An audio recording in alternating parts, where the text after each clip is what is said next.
Well, good afternoon. Welcome to this edition of Finweek Money Matters, the show that helps you manage your finances. I'm Samantha Loring and my co-host Mark Ashton, editor of Finweek.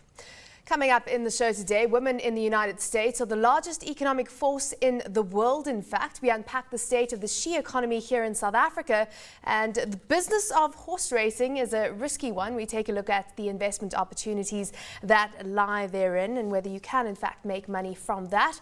Plus, should you take a business partner or go at it alone? That's all coming up in the next hour. And of course, if you have any comments for us, you can email them through to moneymatters@abn360.com.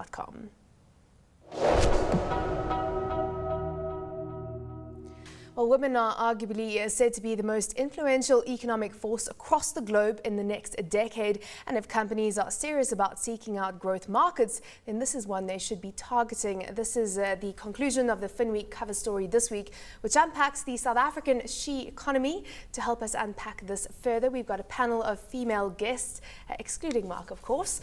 Jessica Hubbard from Finweek, Kim Dancy, Head of Policy, Regulation and Consumer Empowerment at Finmark Trust, and Shireen Chengadu, the Executive Director of Academic Programs. So Mark, finally doing something of a serious nature. We've done craft beers, fast cars, and finally we're getting something important. Women. Yes, there exactly. we go. No, I mean, so the idea for the article started about 4 or 5 weeks ago. I was actually sitting having a drink with one of the women who heads up communications for Tupperware in South Africa, and I've always just kind of laughed at this idea that you kind of these little Tupperware businesses, and it's more like the board housewife thing. And very interesting, she said to me, there are some people that are making between 1,800 and 20,000 rand a month selling Tupperware, and I said, it's impossible. There's no way there's an economy that size in South Africa. And she said she can prove it, and it's not just sitting in the sand, and it's not just somebody who's able to tap into what's there, but there's actually, these are in the outlying, there's Limpopo, Northern Cape, Eastern Cape even, they've got big distributors there.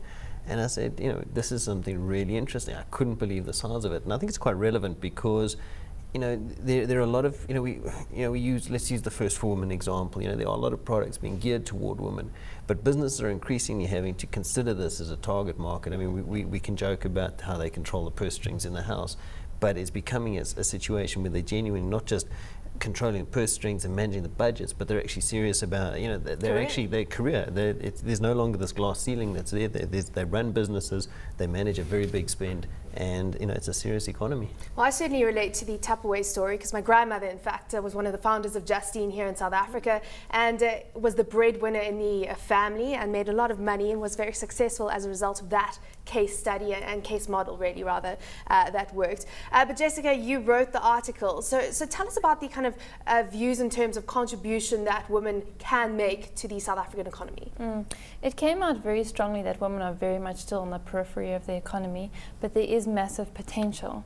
So in the States, women account for about almost 5 trillion of spending power. And locally, although there's no number, it's probably very small compared to that. The same company that came out with those numbers found that if female employment levels rose to male employment levels in certain countries, they came up with a number that this could contribute to GDP. In the States, they could contribute 5% to GDP with an equal number of employment. In South Africa, that number could rise to 17%, which is a massive increase in GDP. But unfortunately, we're not harnessing the potential of women in South Africa just yet. They're very much on the sidelines. So, Shireen, why aren't we harnessing the potential of females in South Africa and the contribution that we could make 17% increase in GDP? Correct. Yep. So yes, we are harnessing the potential of women, but not fully. And I think that is the operative part of the discussion this afternoon. As you rightfully said, Jessica, a large extent of the women who are in the workforce are still seen to be on the periphery rather than the mainstream economy. And yet, even in Pravin Gordon's message to the nation yesterday, we are facing serious deficit and far more than we had envisaged. If we bring women into the mainstream economy, we can start to see a closing of the gap of that deficit and a significant contribution to the GDP of South Africa. Mm-hmm. We cannot, frankly, afford not to tap into the full workforce. 52% of the country's population are women, and yet only 43% of that contribute in some way, informal or formally, to the economy of the country. Certainly is interesting. Also, one of the stats, 47% of total households are led by females. That was in 2012, up from 33%. So women more and more becoming the head of the household and making important financial decisions. So Kim, just talk us through your views. And of course, you come from you have a view more on the informal sector and the role that women play in that part of the economy. On the lower income side too, yeah. Just to take Shireen's point, what we find is financial services in the lower income sector are very much in the informal financial services. So a woman in a lower income or perhaps peri-urban or rural environment would engage quite extensively with financial services, but tend to be in the informal side. So from a macroeconomic perspective, we've got the problem where that money is sitting outside the formal economy. So how do we bring it into the formal economy and then address some of these macroeconomic concerns that we're talking about? So what is your approach to that? What is your understanding of how the best way is to do that?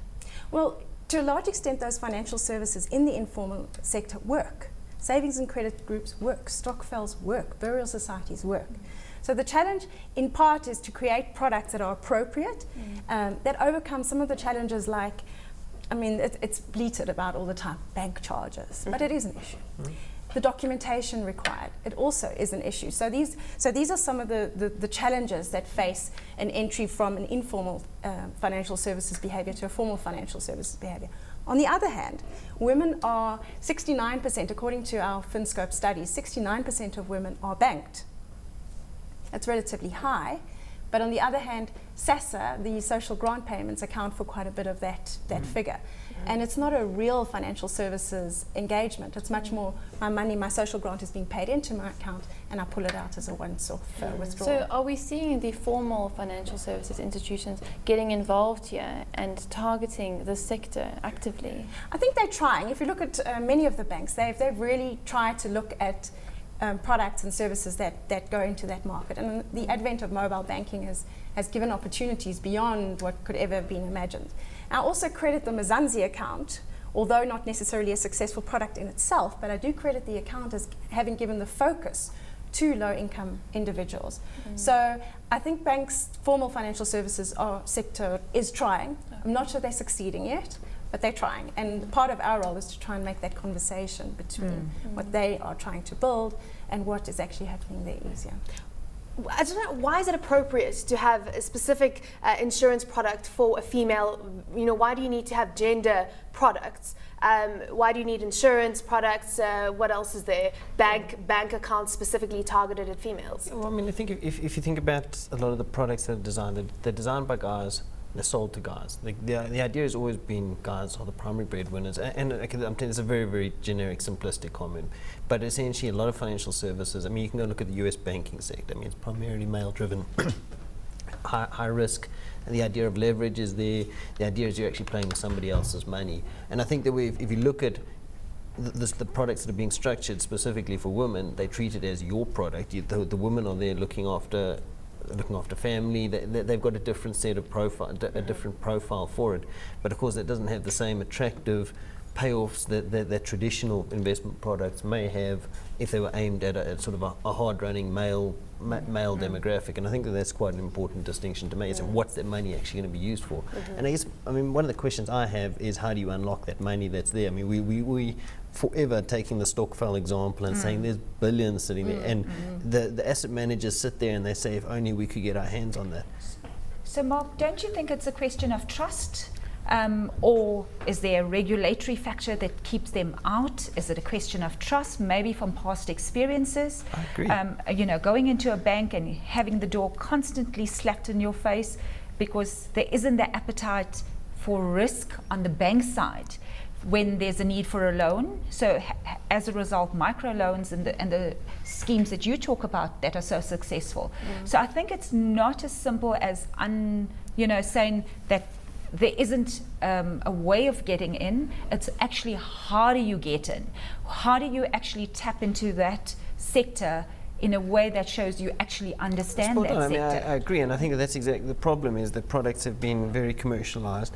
There's no appreciation of relationship anymore. I mean, that's the problem with financial services, I think, is that we've stopped worrying about relationships. I mean, we can go, that's, you know, you look at the Kiva model, for instance. Kiva is a perfect example of being able to get microloans, proper microloans. I'm not talking about the 22% interest microloans that really stimulate an economy, and they have a real, you know, if it's buying 10 potatoes to be able to run a business, you know, to start a retail business, whatever it is, there are products that are out there, but those are based on trust, which, to your point, don't exist anymore. And in addition to that, you know, depends on which research you read, because there's such a variation, that between 60 to 80% of women could have the purchasing or control the purchasing power. And so if that number is so huge, and that women have such a significant role in actually making purchasing decisions, surely we need to change this model on its head. And we stop thinking that there's a product designed for men and it's worked for a long time, but how do you actually start to switch that? So it calls for major mindset shifts as well. Yeah, I mean, Jessica, just from the article, there's an indication that, for example, marketing companies, advertising companies, large multinationals have specific focus on how do they do that? How do they start targeting female consumers? There has been a shift, and it seems almost as if the marketing and advertising worlds are a little bit ahead of the game here, because they realize the immense value in the money that can be made. I mean, I think women now have a global spending power of 20 trillion, and that's forecasted to get to 22 trillion. So they recognize that, and they're moving on it. They have segments designed for women, but it seems the financial services sector is a little bit behind. I mean, they're not recognizing to go back to your question, why should there be different products? I mean, the needs in many cases are inherently different. When it comes to retirement products, women do live longer in most cases, and for example, they are inherently more vulnerable to critical illness.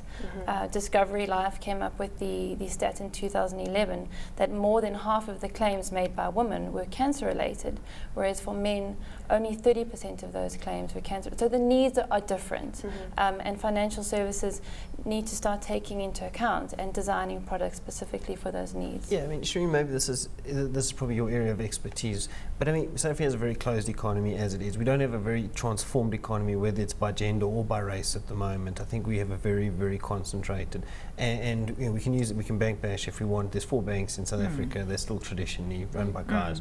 There's very little, and we all know the stats about the JSE in terms of the number of women coming through.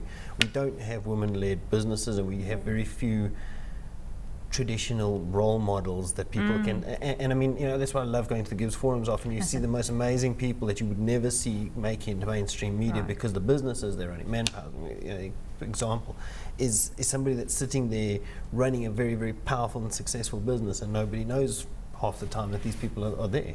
I think you make 2 critical points, Mark. One is about the role models, and the second part is about whose stories are we telling. Who sits around these studio tables telling their stories, and by default we go to the people we know, whether they're you know, the JSE listed 4.4% CEOs who are women, or we go to the names that we know who are entrepreneurially successful.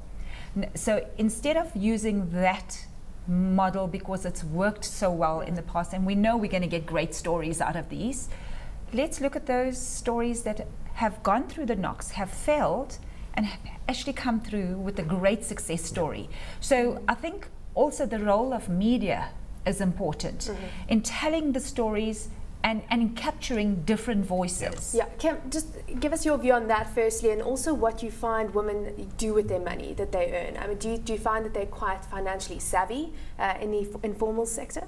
I do. I find women financially very savvy in the informal sector, and it's almost the poorer you are, the less income you have, the more savvy you are, and for obvious reasons. I mean, is it gender specific? I think to some extent when we're talking that low, on the lower LSMs, yes, it is gender specific, because very often what will happen is even in a woman-head household, obviously it's both sides, but where there is a man and a woman who are heading the household, she will be spending on the food and the children's education. and he's probably employed, possibly employed, and then spends on, perhaps he has a bank account, his salary goes into a bank account, probably livestock or longer term insurance type products, whereas she will look after the day to day. So very often she has to make that money last. I mean, one of the things we found is that it tends to be more women who go to loan sharks than men, because come the end of the third week in the month, you've still got one more week till some income comes in, and you haven't got money to put food on the table. And very often you'll go to the loan shark for that, because what bank gives you a product that's going to give you 1 week a loan for a week? So in a sense, understanding how the cultural differences, the lifestyles, and then perhaps looking at products that are appropriate. If I know that I need 100 or 200 rand just to put food on the table the next week, I know I'm going to have to go to the loan shark, and I know I'm going to pay a very high interest. I know, it's not that they don't know, but they know it. Yeah, well, unfortunately we've run out of time, but of course certainly an interesting conversation, one that we'll continue to have. 52% of the population in South Africa, females, and could contribute 17% more to GDP. But thanks for coming through. Kim Dancy, Head of Policy Regulation and Consumer Empowerment at Finweek Trust, and Shireen Chengadu, the Executive Director of Academic Programs from Gibbs. Time now for a quick look at the Finweek Trade of the Week. Well, this week Mark's got a sell on the S&P 500, 1,514 points. And of course, it's been a great year, 6.2% gain so far. So why are you selling? Well, I mean, I think, look, going short in the current market is an absolute nightmare. I think most people everyone knows something is coming, but, you befriend the trend, you stick to what you know. And I mean, I don't know if you've got a separate view on this, but, S&P 500 is, if you're on a forward price to earnings multiple, is one of the most expensive in the world. It's had a phenomenal... Well, what's your number there that you've got? I mean, you're basically looking at, I think it's sitting just over 20 times earnings as an average. But more importantly, they've got the Case-Shiller method, which basically says the historical long-term level is 15 times earnings. It's now sitting at 22. It's had a phenomenal run. Citigroup says all the investors at the moment are euphoric, and Japan is a poor example. We talked about Japan and the Nikkei because they've obviously had a lot of false stimulus coming in.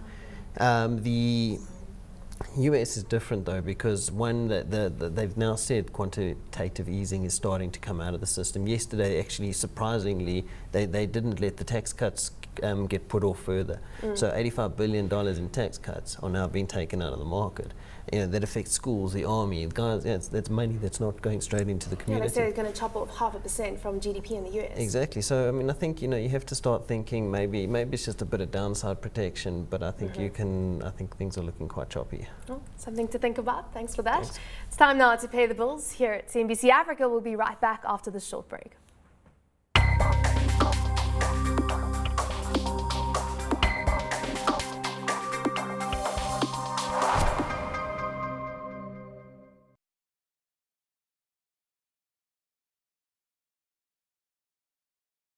The thing I want.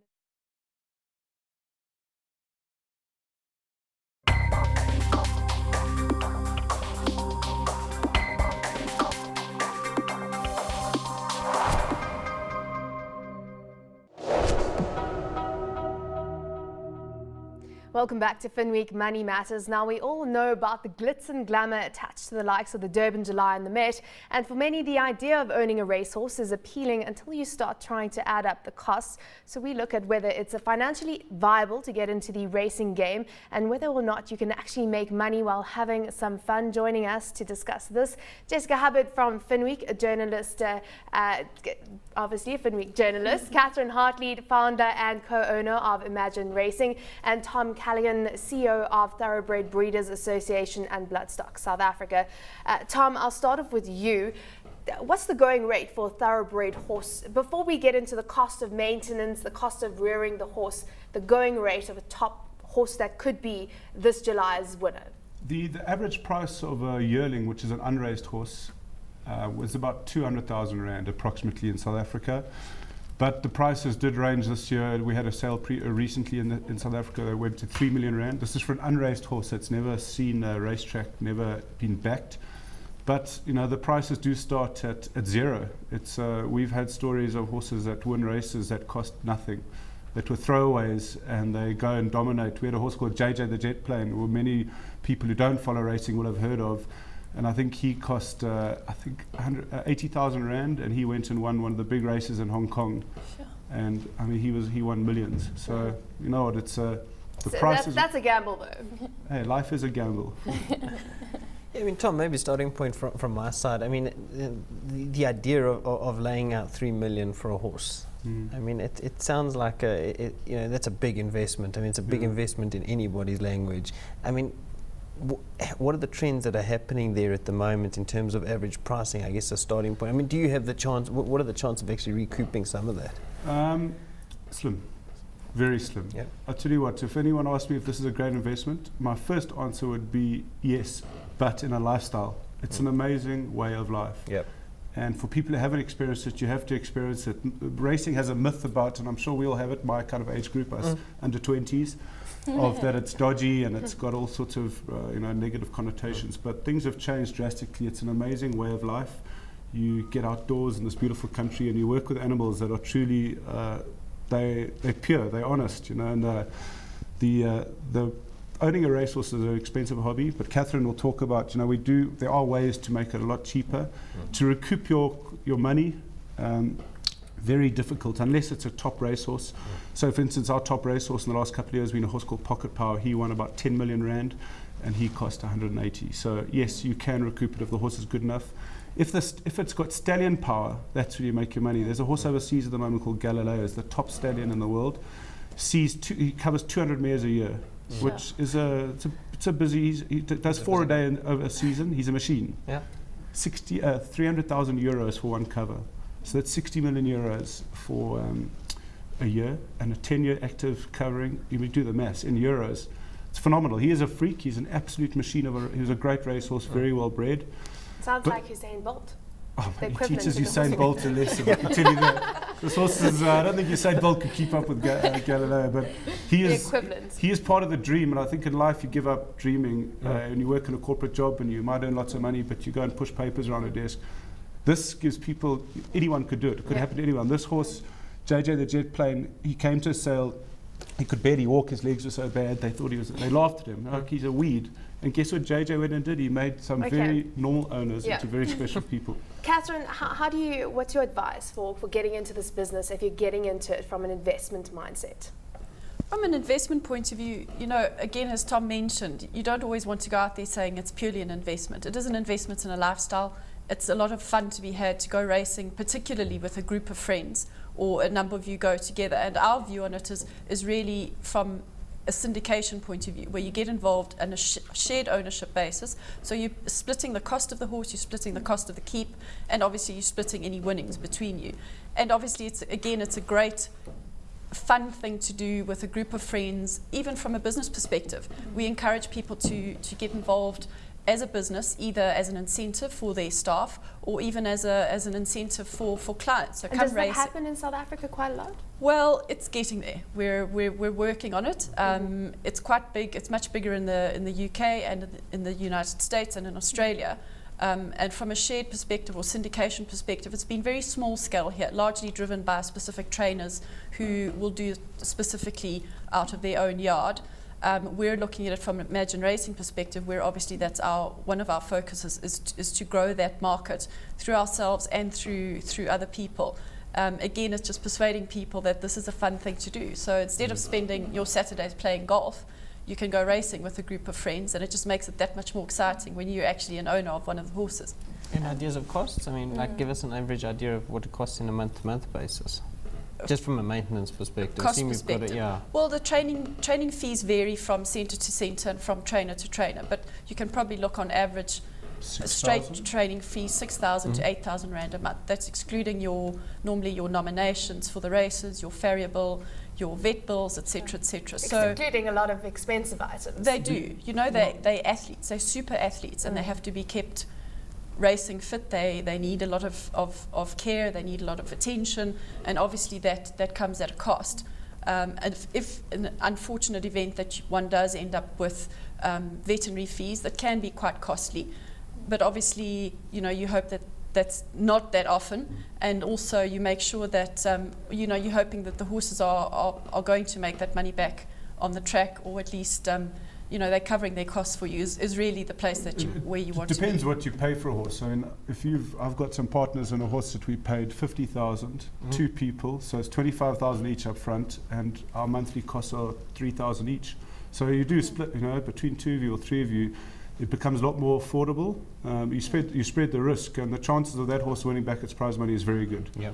But the chance of a $3 million horse winning its prize money are very slim. So as a first-time investor, I mean, where do you start? Who do you contact? What kind of horses do you look for?